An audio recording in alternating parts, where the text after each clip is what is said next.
Nakakatuwa isipin dahil dati nung medyo bata pa si Ken at nasa Mindanao pa siya, ay nangangarap lang siya.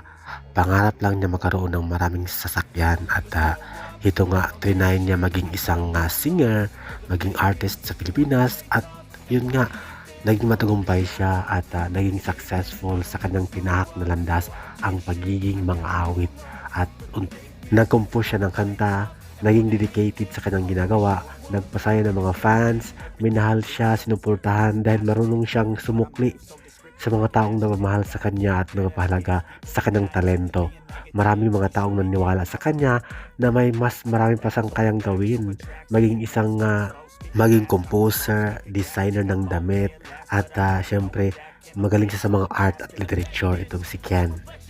At magaling din siya sa pananamit, magaling siya mag-mix at mix and match sa mga damit kung ano ang dapat iparis, parang ganon. At hito nga, aside from that, nakuha niya lahat ng sasakyan na gusto na bilhin.